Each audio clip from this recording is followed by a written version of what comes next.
नमस्कार मंडळी. आता सध्या जंतर मंतर दिल्ली येथे जे आंदोलन सुरू आहे, गेल्या 1 महिन्यापासून जे लोक तिथे आहेत, त्याच्यानुसार आपल्या सर्वांना माहिती आहे की विद्यार्थ्यांसाठी किंवा विद्यार्थ्यांच्या भवितव्यासाठी हे आंदोलन सुरू आहे. याच्यावरती बरेच आता कलाकार देखील बोलत आहेत किंवा सगळेच लोक बोलत आहेत. अशा वेळी आपल्या महाराष्ट्राचा सर्वात महत्त्वाचा प्रश्न म्हणजे शेतकऱ्यांचा प्रश्न आहे, जो की आपण सध्या सगळ्या अगदी पूर्ण जेवढ्या न्यूज मीडियम आहेत, जेवढे काही न्यूज चॅनल आहेत, त्या सर्वांच्या माध्यमातून कुठेही शेतकऱ्यांना समाधानकारक असं उत्तर मिळत नाहीये. ते म्हणजे पीक विम्यासंदर्भातील माहिती. कधीपर्यंत पीक विमा शेतकऱ्यांच्या खात्यात जमा होईल, हा सर्व महाराष्ट्राला पडलेला प्रश्न आहे. पाऊस येतो, अचानक नुकसान होतं शेतीचं खूप, दुष्काळ पडतो, अशा सर्व जेवढ्या पण काही गोष्टींमध्ये पिकाचं नुकसान होतं, त्याच्यामध्ये सर्व शेतकऱ्यांना आधार असतो तो म्हणजे पीक विम्याचा. जेवढं पण काही नुकसान झालेलं असतं, त्या नुकसान भरपाई जी काही होणार असते सरकारकडून, ती वेळेमध्ये होणं किती गरजेचं आहे, हे तर आपल्या सर्वांना माहीतच आहे. प्रत्येक वेळेला शेतकऱ्यांना एक आशेला लावलं जातं, की आता पीक विमा मिळेल, आता नुकसान भरपाईचे पैसे मिळतील, तुम्ही हे कामे करा याच्यातून. आपणही नेहमी आपल्या चॅनलच्या माध्यमातून ह्या सर्व गोष्टी सांगत असतो. परंतु जेव्हा शेतकऱ्यांना एका एका लिमिटपर्यंत ह्या सर्व गोष्टी आपण सहन करू शकतो, आता तो काळ पूर्ण निघून गेला आणि त्याच्यानंतरही जर पैसे येत नसतील, ही रक्कम खूप मोठी नसते प्रत्येक शेतकऱ्यासाठी.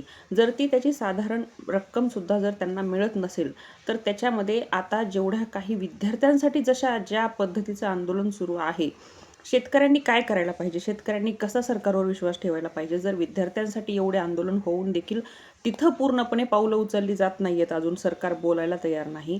परंतु सरकार नेहमी शेतकऱ्यांना आश्वासनं देत राहतं. ते म्हणजे की आज पीक विमा मिळेल, उद्या नमो शेतकरीचा हप्ता येईल, परवा काहीतरी नुकसान भरपाई येईल किंवा लाडक्या बहिणींचा हप्ता येईल.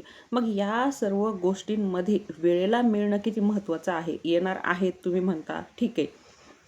आपणही आपल्या चॅनलच्या माध्यमातून दरवेळी कोणत्या योजनेचे पैसे कधी येणार याचे व्हिडिओज बनवत असतो, सांगत असतो. कारण आपल्याला जेवढा पण काही नेत्यांशी बोलल्यानंतर जेवढे काही न्यूज मीडियम आहेत, त्यांच्यातून जे बोलल्यानंतर जी काही माहिती मिळते त्यानुसार आपण सांगत असतो. त्याच्यामधून कुणाचाही शेतकऱ्यांना कसल्याही प्रकारे दुखावण्याचा त्यांच्या भावना किंवा त्यांना जाणीवपूर्वक मी अशा गोष्टी सांगणं की ह्या तारखेलाच मिळणार आहेत, आशेला लावणं, असा कुठलाही उद्देश नसतो.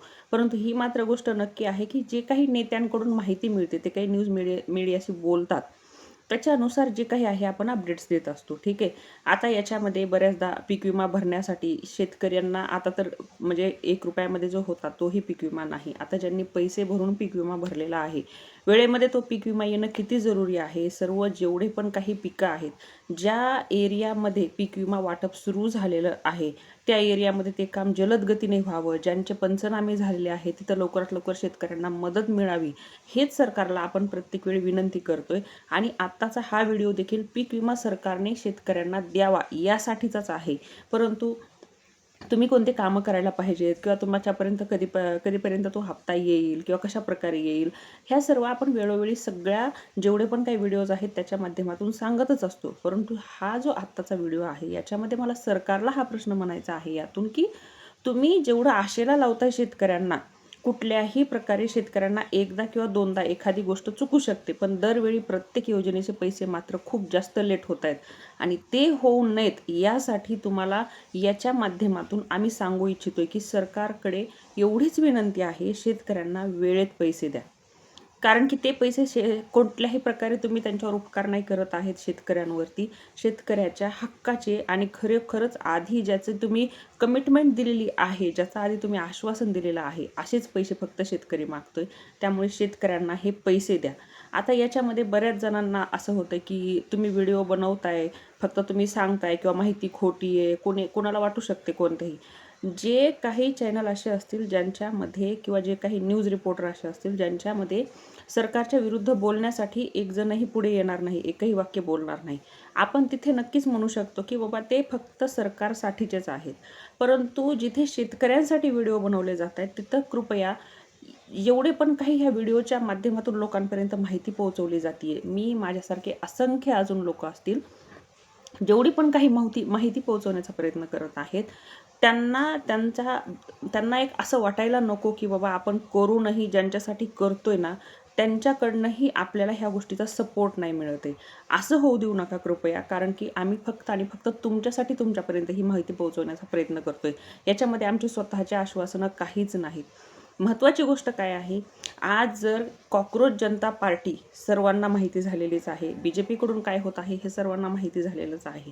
आज जर अभिजित दिपके यांनी जर फक्त एकट्याने कुठंही कुणालाही सोशल मीडियावरती न सांगता न गाजवता जर एकट्याने कितीही दिवस प्रोटेस्ट केले असते, कितीही लढले असते, तरीही ते आपल्यापर्यंत पोहोचलं असतं का? नाही पोहोचलं असतं.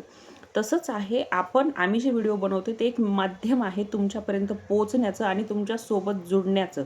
याच्यामध्ये कुठल्याही प्रकारे सरकारची वाहवाही करण्यासाठीचा माझा एकही व्हिडिओ तुम्हाला दिसणार नाही, किंवा ज्यांची व्हिडिओज असे नसतात ज्याच्यामध्ये फक्त सरकारची वाहवाही केली जाते, अशा नक्कीच लोकांना तुम्ही समर्थन आणि सपोर्ट करणं जरुरी आहे. कारण की त्यांना एकच अपेक्षा असते की ज्यांच्यासाठी व्हिडिओ बनवते त्यांना त्याची कदर असावी. दूरदूरपर्यंत ह्याच्यामध्ये कसल्याही प्रकारे सरकारने कोणत्या गोष्टींचं ह्याच्यामध्ये कौतुक करावं अशी आमची अपेक्षा नाही. तशी असली असती नक्कीच सरकारच्या साईडनं बोललं गेलं असतं. आपलं चॅनल फक्त आणि फक्त शेतकऱ्यांसाठी आहे.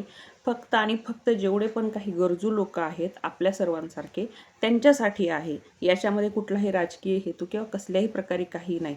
मला फक्त एवढंच म्हणायचं होतं की मी जशी या व्हिडिओच्या माध्यमातून सरकारला पीक विम्यासाठी विनंती करते, आता नेहमी वेळोवेळी प्रत्येक व्हिडिओच्या माध्यमातून आपण हे सांगत असतो की ह्या योजनेचे पैसे मिळण्यासाठी हे कामं करा.